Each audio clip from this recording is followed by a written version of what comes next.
زموږ په معاشره کې یوه ګناه ډېره عام سوې ده، خلک یې په اس باندې هم نه بولي. که ګناه کوي ګناه ته ګناه نه وایي، لکه درواغ.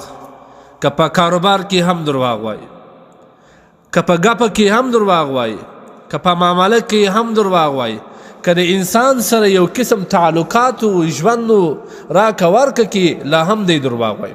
دا درواغ نن سبا بیخي عام سوي دي. ګورئ دې ته سوچ وکړئ چې کوم درواغ انسان وایي دا ګناه کبیره ده. ځکه حدیث کې هم راځي چې درواغ دا فسق دی، دا فجور دی او دا ګناه کبیره ده. زموږ معاشري انسانان خو دا جوړه کړې ده العیاذ بالله، پر ګناه باندې جرأت کوي. هغه وایي چې درواغ ونه وایه ولا که یا کاروبار وکړي یا ژوند وکړي العیاذ بالله. یعنی الله تبارک وتعالی په رښتیا ویلو کې هېڅ شی هم نشته. که یو سړی رښتیا وایي نه درواغ د کاروبار کولی سي، نه د یو چا سره انډیوالي و رفاقت او دوستي کولی سي. دا ډېره غلطه خبره ده. دا خپله پر ګناه باندې جرأت ورکول دي. حدیث کې راځي نبي علیه الصلاة وسلام فرمایي ان الصدق بر وان البر یهدي الى الجنه.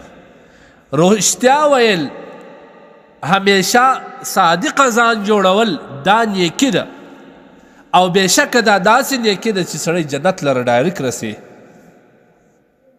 ګوره رښتیا نبي علیه الصلاة وسلام د نیکۍ څخه وبلل، او هغه معمولي نیکي نه، هغه نیکي چې هغه انسان جنت ته رسي.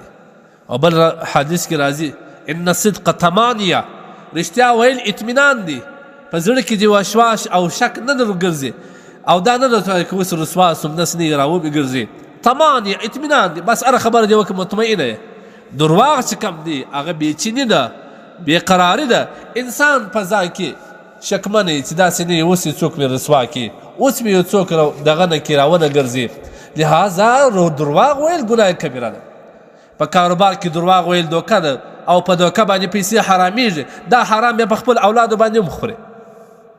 لهذا مؤمنانو په کار دا دي مسلمان لره درواغ نه ده پکار، دوکه نه ده پکار. دوکه هم د درواغ د اقسامو څخه یو قسم ده. حدیث کې نبی کریم صلی الله علیه وسلم دا درته ښکاره کړله که اطمینان وي او که انسان په امن کې کېږي د رښتیا د لارې کېږي، د درواغو د لارې نه کېږي. نن خلک د درواغ د ځان لپاره یو قسم مهارت وبولي چې څومره سره د چا درواغ ځای بس هغه په در ټوله ماهره دی، هغه پر مخ هم تللی سي. دا د درواغو زندگی، دغه د درواغو ژوندون دا یو 15 ورځې دي، دا اخر ختمیږي، دا بقا نه لري.